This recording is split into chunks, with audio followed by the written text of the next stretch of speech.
Hi, this is Scott Arney, Esoteric Guides. I'm here with Jason Mizrahi, and it's been, 20 so years since we last interviewed. Yep. She was in the original Esoteric Guides, and I'm here in the wonderful, the OG original Products, which is really, Yes. I would say, one of the oldest.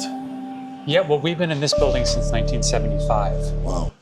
Tell me a little bit about how your family came over and how they got involved in this particular industry. Sure. So I guess the basis is my grandparents came to the United States in the early 1900s from Turkey. They were Sephardic Jews that immigrated here, and they spoke a language called Ladino. So Ladino, it's a pretty unique language, but it's basically the language of the Spanish Jews. So when the Jews were kicked out of Spain during the Inquisition, they spoke this language of Ladino. It sounds a lot like Spanish, but you write it like Hebrew from right to left. So essentially what Yiddish is to German and European Jews, Ladino is to the Sephardic Jews. So my grandfather grew up, my father grew up in the Bronx in the 1930s near Yankee Stadium. And their family was sort of like the Spanish people in the neighborhood because there were no people from Puerto Rico and Cuba and the Dominican Republic here at that time, really very few. So my father used to tell my grandparents, English, you know what I mean? Enough with the Ladino. I don't want everybody thinking, you know. So that's how they started. And so my father started really working in this business with my uncle, who their family had started Botanicas before that, even early 1900s in Spanish Harlem. They had a couple of businesses, Nydia, which became M&A Amateur. So my father worked for my uncle running his wholesale operation there in Harlem. This is in the 60s, and then eventually opened up 2 stores on Bathgate Avenue in the Bronx with him and a partner. And then eventually in 1975, like I said, we moved into this building on Webster Avenue. So originally, the Botanicas catered to the sort of Catholic, sort of Spanish diaspora. Mm-hmm. But how has it changed over the years? Yeah, I mean, it's grown in terms of the diversity of the customer base. You know, it used to be mainly people from the neighborhood, mostly Puerto Rican, Cuban, Dominican. But as sort of these traditions have kind of evolved and kind of grown over time and become more, I guess, mainstream to in a certain degree, it's, you know, you have much more diverse clientele where you have all sorts of ethnic groups coming in here now, much more than ever before. So I know Botanicas now are known for, in addition to Catholic statues, but it's also the African traditional religions. Mm-hmm. How has that changed? You see that that wasn't a thing probably back when you started it, right? But now it's sort of grown into this. Yeah, it was a smaller piece. It was sort of like more of like a niche sort of part of the business, whereas now it's, you know, we have an entire counter here dedicated to practitioners of Santeria and Yoruba and different African, Afro-Cuban religion and spiritual practices. Interesting. Yeah. So you want to give me a little bit of a tour around the store, what you offer? Sure. Okay. So like I said, this is an area where we have all sorts of tools and implements for people to practice, mostly Santeria. And you have a close connection to the Santeros here. Yeah, we have the, you know, very kind of loyal group of people that have been coming here for a long time. They'll come here for, if they need something for a specific ceremony, where they'll come and pick up whatever they need. How did you become so knowledgeable about these particular? I would say a lot of it is from the customers, just being here, interacting with people on a day-to-day basis, speaking with people, boots on the ground, is really the way you learn all this stuff over time. And what are these pots here? These are Santeros use them, correct? Yeah, so these are the soperas for the different orishas. So you have for Obatala, for Yamaya, Oya, depending on the ceremony you're preparing for. Wow, interesting. Yeah, and so you know, we also have a large, probably our biggest group of products that people come in here for are religious candles, spiritual candles. Right. You know, we have our own sort of process that we work with different manufacturers to get things exactly the way we want them. Right. Our candles, they're a little bit unique in a sense that they're they're true 7-day burning candles. If you go to like a supermarket or a bodega, they sell a much smaller, much cheaper candle, whereas we go with like a true 7-day glass. It's more wax, longer burn time, a little more traditional. We have our own designs, which are unique to us, that we worked with a local artist to create for us specifically. And so, yeah, so we sell, you know, here in the store retail. We also have an online business and also sell to other shops and businesses in the area and outside of the States. What is the biggest seller right now as far as candles go? Biggest seller is usually just like a traditional, I could take you over there. It's just the plain white candles. Oh, the plain white candle, yeah. So, Which this is for these are for just ordinary people that aren't necessarily santeros, right? Correct. So this is just sort of like, this could be burnt for anything, for a relative that passed away, or just for clarity, or just for cleansing. People will burn them in their house pretty consistently. So that's the number one item that we have, I would say. That's amazing. You have the biggest selection of candles I've seen. And these bigger candles, Yes. these are more than 7 day. What would they be? Yeah, so these burn for 14 days. 14 days. Wow. My dad used to say that these are cheaper than Con Edison. You don't need lights. Right. That's wonderful. So someone, what generally brings someone like a non-practitioner into Original Products? So we have people that come on a weekly, even daily basis. I just saw a customer here this morning that was here yesterday. So we have people who are regulars that'll come in for like sort of like a weekly, almost like shop, like you would go to like the supermarket or a pharmacy to get your prescription medicine or your groceries for the week.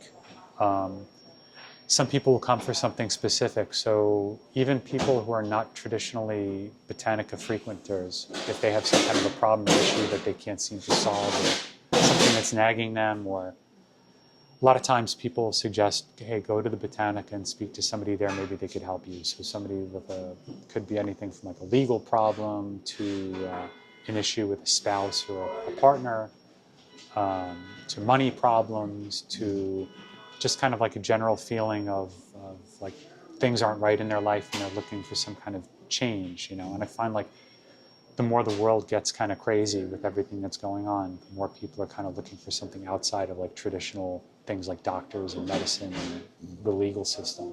Sure. What are some of the other things that people come in for in the store? Well, we could go over here. So in this area here, we have all of our herbs. So we have got about 100 varieties of dry herbs that people can use for anything from teas to baths, to incense, to mojo bags. This is an area that's kind of developed over the last 10 years, probably different from the last time you were here, is the use of these fresh plants that we bring from Florida and the Caribbean year-round. About 20, 25 different varieties of fresh plants that people can use for spiritual baths. So the idea is that a fresh plant has more vitality, has more of the magic, the mojo, if you use it rather than a dry plant that's been cut up. And so that's become a very popular item for us. So these are being prepared for customers here? Or? We're unpacking what we just came in yesterday from the airport. And we're preparing orders. People are coming in. It's like a self-service refrigerator, like you see here. People can come in and grab whatever they need. So that's something that's been really growing in popularity over time. Also, I would say sort of like the Native American tradition of smudging, which you see down here, all these varieties of smudges. That's something that has also grown kind of in notoriety and kind of become sort of more mainstream to cleanse your home, cleanse your aura, has really become sort of like a mainstay for us. And then you come into like sort of, here we have all sorts of perfumes and colognes that we make in-house for every different kind of purpose. And then you have more mainstream things like Florida water, which is sort of like one of the staples, which we carry the whole line. Do you make your own Florida water as well? Or? We don't. So Lamon and Kemp, they've been making this since the beginning of time, it seems like. That's sort of like the brand that people look for, so that's what we carry. And then everything over here, you see different types of... In the Florida water, generally people use it for attracting or cleansing. What is Yeah, it? it's usually used for cleansing. People add it to their bath water. They use it as an aftershave. Mostly for cleansing, purification. Sure. Then you've got here all the different beads and talismans. This is another thing that's kind of become more mainstream, is like the use of like the evil eye image for protection, which is what you could see over here. Sort of like almost every culture has some form of belief and superstition related to the evil eye, and protection. Turkey too. Yeah. Turkey, every door in Greece has one of these. Every Yeah. door in Greece and Turkey has got a blue evil eye above it. And so that's sort of grown in popularity. Yeah. It's hard to wrap it all up. We have 2,000 or so products. Yeah, so it's hard and they to also choose. have the statues too as well. The statues we could go take a look at is pretty interesting.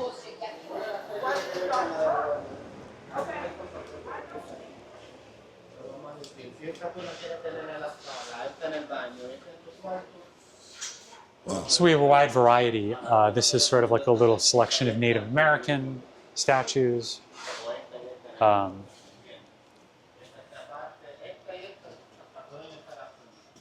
And then in true Botanica fashion, we have a mixture of, Catholic saints mixed in with African Orishas, mixed in with Native Americans. So you could see it's really like a mishmash of spiritual practice.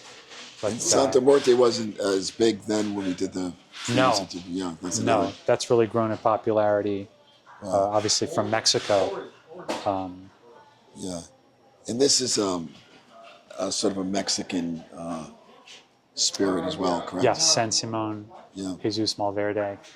Those are more traditional Mexican figures. Wow. This is great. And then we have some larger, more elaborate type of statues. Do you have mainstream Catholics come in here as well? Sure.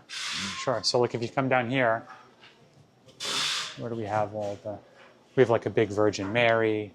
Yeah. We've got St. Anne. St. Michael is very popular, probably the most popular. Wow. St. Barbara. So it's a mishmash. These are for the dashboard of your car, which are nice. Right. Most of your customers are neighborhood people, would you say? In the retail store, retail yeah. store. But we have people that come from all over. I mean, Yeah, I'm sure. people travel from all over the place to come and load up. People drive from Florida with a van. And Do they really? Wow. yeah. So these candles we do here we call them hand carved. So there's a good example of one. So here's one for Alegua to open the road, open the path. Who carved that? You did? Oh, cool. Yeah. Excellent. So yeah, kind of like a real personal touch. Yeah, that's really cool. How much do these go for? These sell for $40. And are these actually specifically done for a specific person, or they? Yes. Okay. Yes, they're Very cool. they're customized. So, person will kind of speak to what they're looking for. They'll choose a candle based on we have set designs, obviously, in terms of what you can do, and then each one has a very specific set of herbs and ingredients that go in with it. Right. Wow. Depending on the purpose. Very cool. And we also carve in the person's petition into the candle as well. So we can go on upstairs and Sure. take a look and see what's doing there. Sounds cool.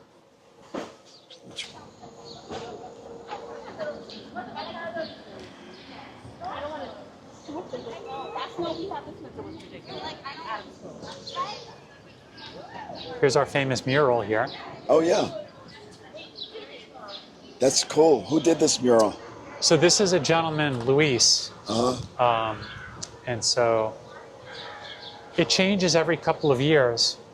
We pay tribute to my father, who everybody called Jocko there, Okay. and Yvonne, who was one of our cashiers who died, wow, about 25 years ago, suddenly from an asthma attack, a beloved Yeah.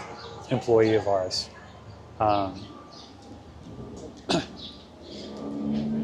And usually there's some sort of imagery related to the Catholic saints or the African Orishas.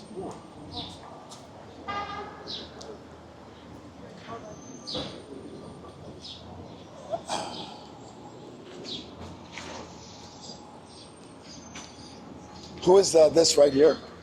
He's the artist. Oh, he's the artist. Yeah. Oh, very cool. And he passed away also Oh, what about a shame. a year ago.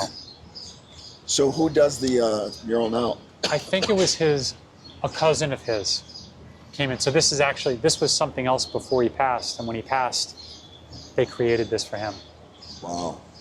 And like That's I said, beautiful. every couple of years they come and redo it with a different design. It's pretty, That's amazing. Really, really. really is art.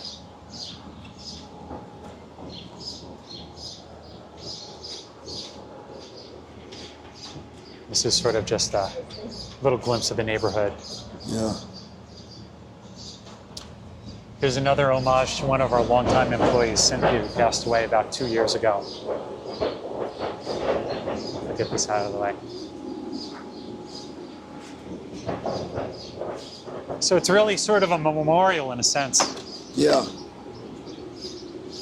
You know, we, having such a long history here, we really, Yeah. and we'll take a look upstairs.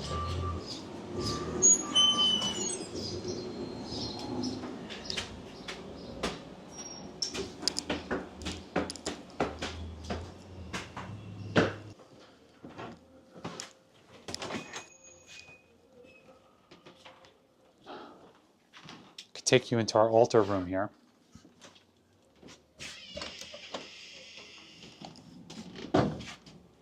Oh, wow.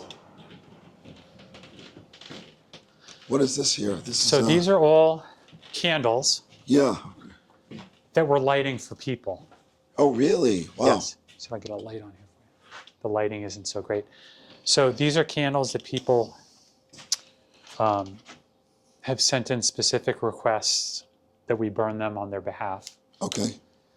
Some people, you know, have a spouse or something who doesn't want you burning candles in the house, or Right. you're living in a place that doesn't allow it. So when do you actually light them on? These will light in the morning every Okay. day. Every So day, wow. As soon as somebody comes in, we'll get these going, and then we have to Wow. put them out at night, obviously, but That is amazing. it's a lot of candles, as you can It see. is, yeah. And this is the altar here for. Well, we have a lot of different altars Yeah. up here. This is just one setup. Then I could take you into another room where we Are do- these active sort of people work with these altars? Yes. Yes. Who usually does it? Is it an employee or It's the readers. the readers? The people I that see. read here. Yeah. They'll come in and they maintain all of this. Wow. Yep. It's powerful stuff. Yeah. And as you start to see the blue on the floor here, Yeah. Is it, what that is? Blue. Okay. correct. Oh wow. So you make your own. We make our own blue. I mean, are you one of the only people that does this? As This far is as I know, amazing. we're the only people. Wow. So you're then explain what the blue is.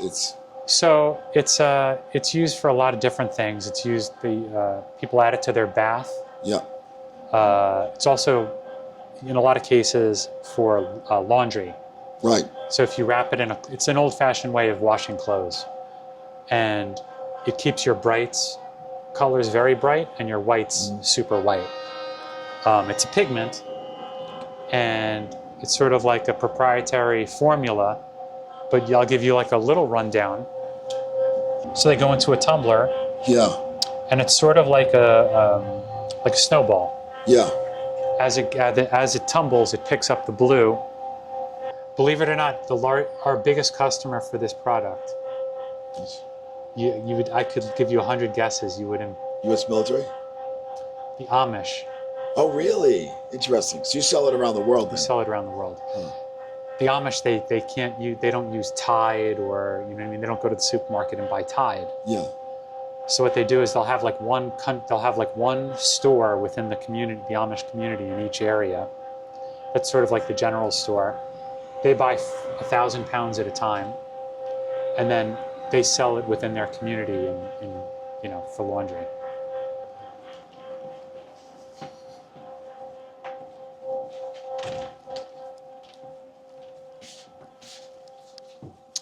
This is one of our reading rooms I'll take you into. Okay, cool.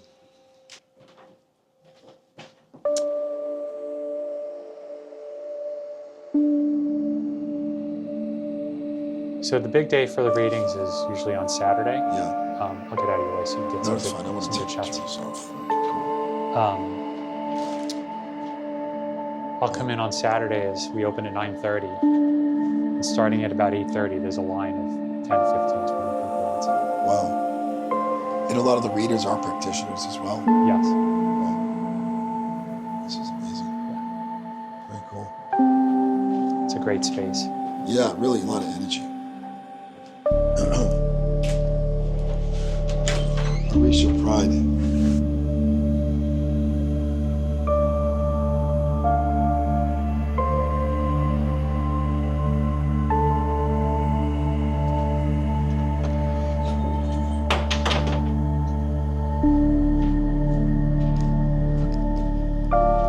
So she's doing a reading right now.